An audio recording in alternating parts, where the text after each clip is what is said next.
Video ini akan fokus kepada uang digital, so CBDC, dan cara mereka, pihak-pihak sana, bisa ikat kita, kontrol kita, dan paksa kita jadi budak di sistem yang gak punya banyak pilihan lagi, harus nurut pada agendanya pihak sana. Sebelum saya jelasin semua itu, ini, nonton dulu video. Dengan seizin Bapak Presiden, kami luncurkan white paper digital rupiah yang kami namakan Proyek Garuda. Pengembangan digital rupiah sebagai satu-satunya alat pembayaran digital yang sah di Indonesia. So, video yang barusan Anda saksikan itu bukti jelas bahwa pihak mereka, termasuk negara Indonesia, lagi eksekusi rencana untuk bisa kontrol semua masyarakat. Ibaratnya kita dijadikan sapi, digosongin, branding, jadi milik pemerintah, milik sistem besar ini. So, ini sebenarnya topik yang kelanjutan dari video yang sudah kita posting, dan sempat rame viral di sosmed, tapi somehow bisa di take down, dibatasi sama sosmed, disensor. So, maklum saya harus hati-hati kali ini dengan pilihan bahasa saya, cara saya menyampaikan topik ini harus dengan sangat hati-hati. Kalau enggak ya nanti diblokir, dan padahal isu ini penting, dan apa yang saya mau sampaikan menurut saya topik yang paling penting yang pernah saya bahas. Kenapa?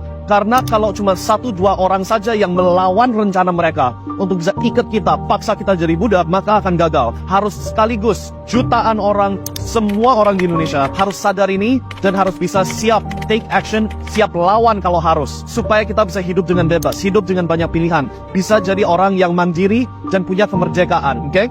So, ngomong gitu, saya mau jelasin konteksnya. Apa ini yang lagi dilakukan sekarang, yang sesuai video yang sudah saya publish sebelumnya tapi di take down. Sudah saya pernah jelasin bahwa pemerintahan lagi ada rencana untuk membuat kita semua harus daftar digital ID. Ada tekniknya yang mereka akan melakukan, dan itu sudah saya bahas, tapi disensor, so aku gak bisa ulangi lagi. Tapi pada intinya mereka akan paksa kita semua harus daftar identitas online yang sudah dikaitin semua dengan semua fasilitas yang kita butuhkan untuk bisa hidup. Listrik, air, internet, akses ke rumah sakit, untuk bisa terbang pesawat, semua ini akan dijadikan satu sistem, dan sekaligus uang kita tambahkan ke sistem ini. Sehingga kalau kita diduga melakukan kesalahan yang tidak sesuai sama agenda mereka, mereka itu pihak besar sana, ya, akses kita ke semua hal ini jadi cut instant, threat.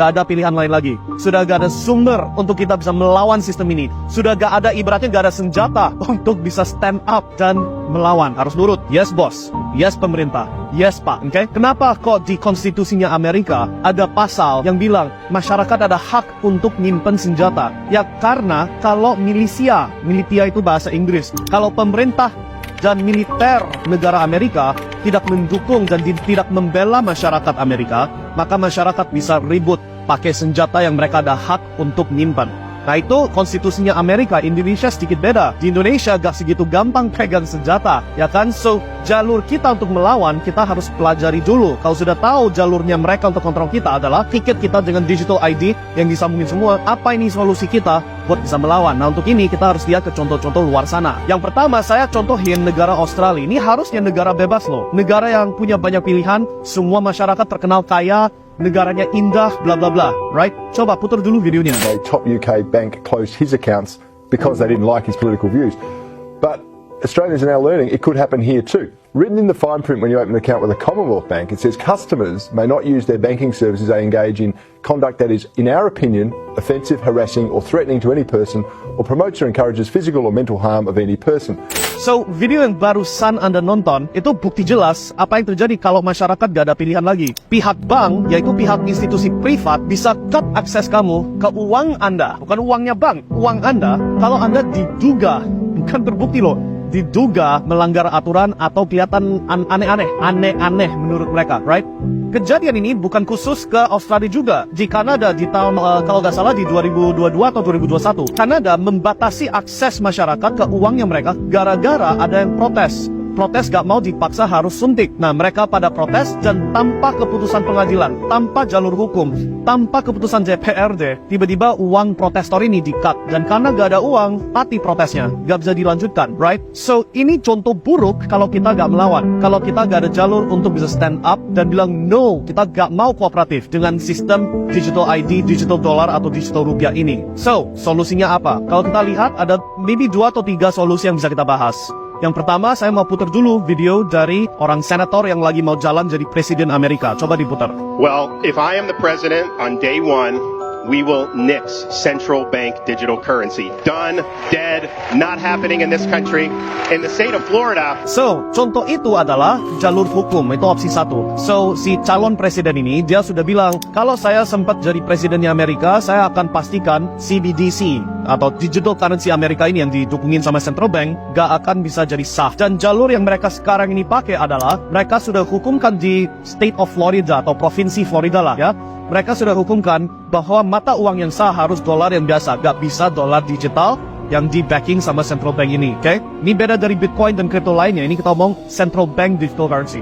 So, dengan mereka melakukan itu, dipaksakan sekarang kalau central bank mau memaksa secara sepihak, semua masyarakat harus pakai dolar digital yang bisa diprogram, yang bisa ditekuk kayak gitu, mereka harus pakai jalur hukum, dan kalau pakai jalur hukum, mereka pasti akan kalah. So, itu senjata pertama. Pakai partai, pakai politik untuk hukumkan uang yang berlaku hanya satu bentuk, yaitu rupiah yang biasa, bukan rupiah yang dapat diprogram, yang digital, yang disambungin ke satu sistem semua ini. Opsi 2 apa? Ribut.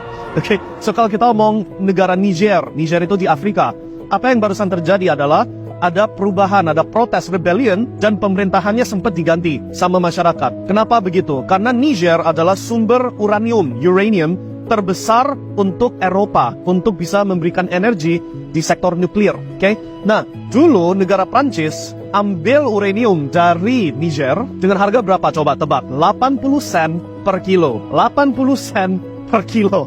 Sedangkan harga pasarnya uranium berapa? 200 euro per kilo. So, ibaratnya uraniumnya dicuri, diambil tanpa ada kompensasi. Nah, masyarakat ribut, masyarakat protes, rebellion, berhasil ambil ahli negaranya sendiri.